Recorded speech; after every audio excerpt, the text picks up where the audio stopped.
Ayan, yan ang bahay po namin. Dito po yung makita sa labas. Diba? Pasok tayo. Ito na po ang bandang gate namin. Ito po ang bandang gate namin. Dalawa po aso namin. Isa sa baba, isa sa taas. Pero ito po si Prada. Si Prada ang aming Labrador. Yan po. At ito po. Ito po ang aming nagsasalitang ibon na si Lavita. Ito naman yung ating ibon na pugo. Ito po ay nabunot ko nung grade 5 po ako. Ito po ay si Jack. Ito po. Teka, pasok na tayo. At ito naman po ang aming sala. Ito po ang aming sala. Ayan.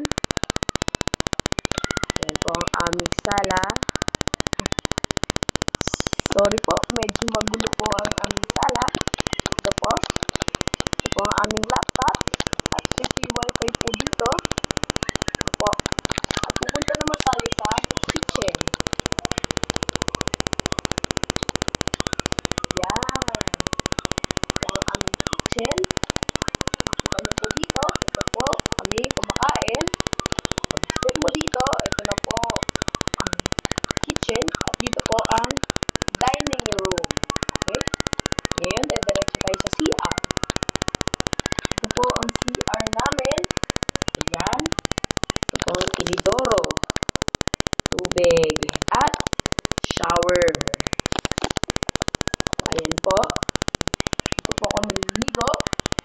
At sunod na pupunta natin ay punta taas. Yeah.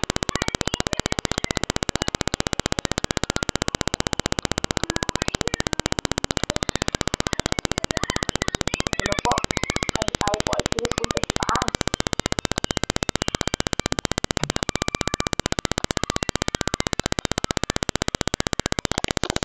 Ito po ang aming taas. Ito po. Ito po ang aming taas.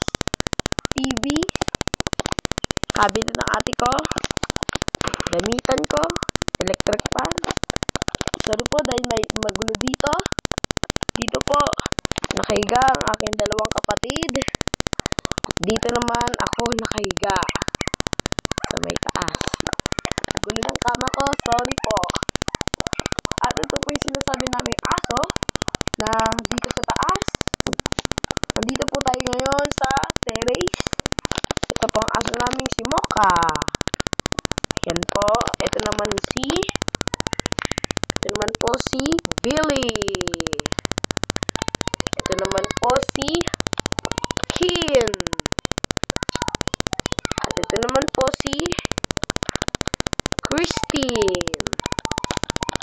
Yes po. Ito po ang aso namin. At dito po ang aming halaman.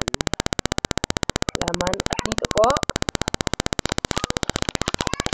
At dito po ang aming terrace. Makita mo dito sa taas. Ayan. So, nakita nyo na po. Halika na. Halika na dito. Laban tayo sa terrace. Punta na tayo sa kwarto ng mama namin. Ito po ang kwarto ng mama namin.